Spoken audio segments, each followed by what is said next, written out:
Hey guys, welcome back to my channel. My name is Kamsi if you're new here. Hello, hi.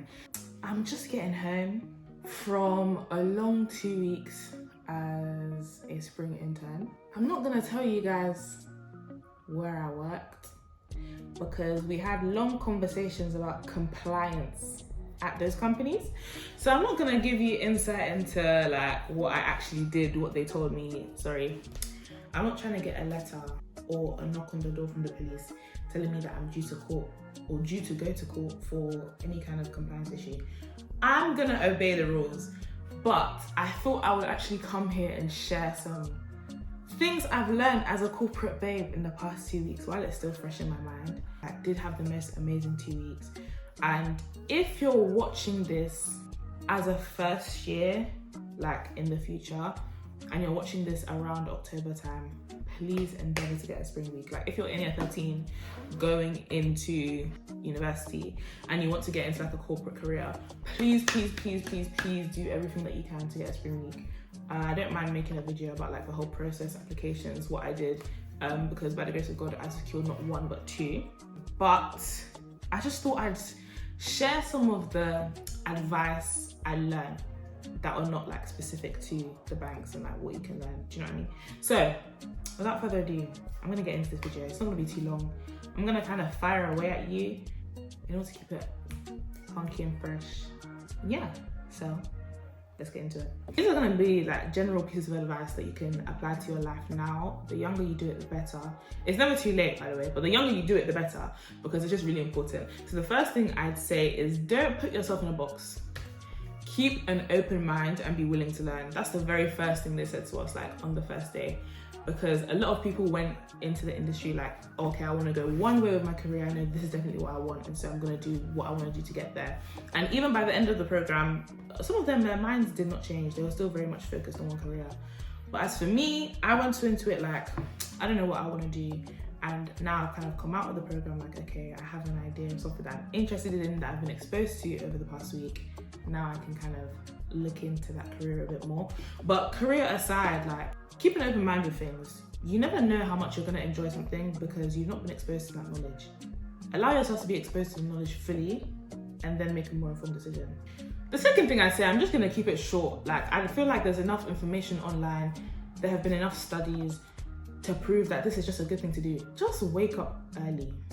Obviously because of travel time, I had to be waking up at like 6 a.m. to get like into the office on time. But just wake up early.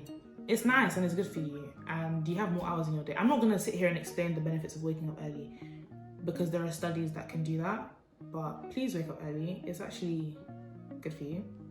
The third thing I'd say is kind of specific to if you're in a spring week, if you're in a summer internship, grad role, or something like that. HR are always watching you. Not in like a creepy way, but they're looking at the way that you interact with other interns, interact with the staff you meet, interact with them. So be sure to leave a good impression. Again, spring week aside, wherever you go, you don't know who's watching you. Be sure to leave a good impression wherever you go. Be friendly, smiley, and look the part as well. Put your best foot forward as much as you can. Tip number 4, there's no place for false humility in and outside of the corporate world. Learn how to big yourself up. I had a session, it was kind of like an empowerment session, so I can talk about this, about like your personal brand and things like that. And you need to be able to master your 2-minute pitch. If people ask you who you are, don't say, oh, like I'm just like, which is very ironic and funny because I have quite a bad habit of doing that. But learn how to say, not even just show, don't tell at this point. Learn how to be able to effectively communicate your skills and your strengths, because if people are only meeting you for the first time and they might never see your face again, leave an impression. The next 2 tips kind of go together, so I'm gonna do them in one. In this life, you either upskill yourself or you get left. So you need to reframe your mind around your weaker skills. Obviously, capitalize on your strengths. But if you know you have a skill that you're weak in, that you know is important, do what you can, like invest in developing that skill. For me, recently, I've been really wanting to work on my communication skills, public speaking, things like that. So I'm gonna put the work in. Even though I really don't enjoy public speaking, like getting up and talking in front of people, you would think I don't mind it, but guys, I don't enjoy it. I can't shy away from that because it's an important skill to have in life. So rather than see this as, oh, I hate doing this, see it as like a pain point that you can like develop. In terms of upskilling, guys, pay attention to the times we're living in. There are certain in-demand skills that different people are looking for nowadays, especially as young people that are more, I guess, technologically advanced than the previous generations because we grew up with technology. Use that to your advantage. Upskill yourself. It's important. That's what banks and other corporations and just people in general are looking for. And even if you're not doing it for someone else, if you're young right now, like if you're young, please pick a skill. I already know what I'm gonna do. Pick a skill and work on it. You don't know where it's gonna take you. Because I'm still young, I'm only 18, do you know what I mean? So pick a skill. I've forgotten what number we're on, but the next tip is that curiosity can take you further than technical skills. Now, obviously, this is only up to a certain point. Like I was saying about reskilling and upskilling yourself, you need to put in the work to actually get the technical skills to kind of take you further. But initially, especially for me where I am, I was exposed to a particular industry that I actually have no relevant experience in as of right now. But it's like the recruiters were really talking about how the more curious you are, the more open-minded and the more willing to learn, they're more likely to take you on because they can see your enthusiasm and know that you will put the work in to gain the technical skills. It's great to have all the technical skills, but if you don't care about what you're doing, then it doesn't look great. So be a curious person. Again, this is something they were reiterating a lot over the course of the past 2 weeks at the two different firms. But I didn't really understand how important it is until now that I finished. So be curious, keep asking questions, all that kind of stuff. The next thing I learned as a corporate babe is that corporate people are a lot nicer than you think. I think I went into this with some preconceived notions because I can even say the first time I got off the train and I was walking into the office, like it was about 8:45 in the morning. So you can see all of the corporate people on their way to work. People rushing around with preps and coffees in their hands. They look dull, look very sad. I was thinking, wow, is this the life I'm gonna be investing in? Now I've entered the corporation now and you're talking to MDs. Like MDs are talking to us as if not as if we're on their level, but they're just very easy to talk to. Like there's no kind of hierarchy. Like there's a very nice culture. And I think it's at the specific place I was interning at. So maybe that's specific to the culture there. But just generally, like, again, it goes back to being open-minded. You can actually go up to these MDs, analysts, associates and ask them questions because this is the opportunity to learn. So if you are on a spring week or you do have any kind of opportunity like that, don't be intimidated by how much these people make. They're actually really willing to help you because they know at this stage, you actually don't know anything. So be okay with that. We're down to the last two, guys. Second to last tip, or thing I'd say, something I've learned over this past 2 weeks.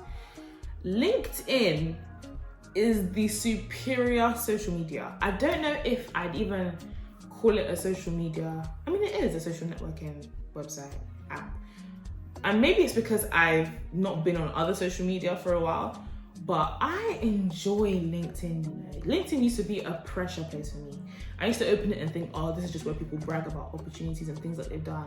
But when you, again, kind of reframe your mindset around it, something that really helps me, even during rejection season, there was a period of time where I was getting rejection. But I would still intentionally go on LinkedIn and like the posts of people that got certain opportunities and comment congratulations, like if I knew the person. Because I just feel as though if everyone around you is winning, then there's something my mom says to me, she's like, God is in the neighborhood. He just needs to come to your house. So when it comes to, hey network, get excited for other people because you don't know when it's gonna be you. And me, I love LinkedIn as much as I love checking my emails. Maybe I'm getting old, but maybe 18, like I'm still young and fresh. But LinkedIn is a good app. Like I know it can be pressurizing, but try and change your mind around it. And it's not an instant process, so don't rush yourself. But when you really notice how great it is, you're kind of like, okay, like shout out to my friend that got this. It's like, yeah, congratulations. And also you can make it so fun for yourself. Oh my goodness, the amount of fun I have on LinkedIn, because the way I type and communicate on that app is not how I speak in real life. So my friend will post something and I'll be like, oh, congratulations, this is such a well-deserved opportunity and I'm looking forward to where this endeavor is gonna take you in your corporate career. I can type something like that on LinkedIn, yeah? And me and my friend will look at each other and just burst out laughing because neither of us talk like this. But it's hilarious, like just have fun with it. Essentially, LinkedIn is great. If you don't have a LinkedIn profile, make one as soon as you can. It's very important that you do that. And the last thing I learned All these companies care about are your transferable skills. If you go into a particular place and you're like, oh, I don't have the experience, that's great. But do you have the transferable skills? Yes, you do. I'll give you an example.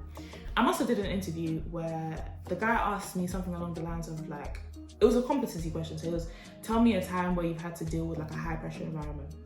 In that moment, I was kind of thinking, okay, what can I say? I've done agency work, which means that I work in hospitality, which means I'm working with clients, whether it's serving them food, like stadium type thing.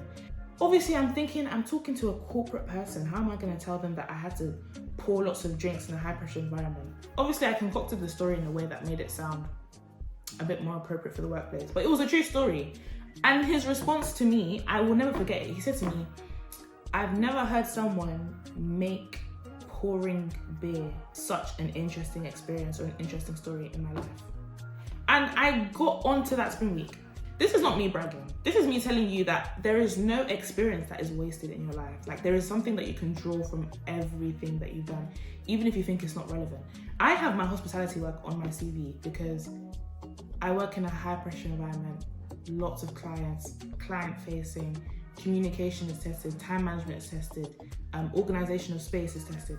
Like, these are different skills, and all I do really is stand there and give people hot dogs and meat pie. Meat pie, this is not Nigeria. Give people hot dog and pie and pour them Guinness and Heineken if they want it. Like, but you think that's useless. Revamp your experience. There's nothing that you're doing that's useless. But yeah, that was everything I learned. There's a couple of lessons I've learned as a corporate babe. It's been a long day. I've really experienced 9 to 5 work. And I've had a lot of fun these past 2 weeks. If you want a video about me, like actually getting it, like I said, then that's something I can do. If you'd be interested, if you guys would be interested in that for like the next application cycle. Thank you so much for watching. It's been real.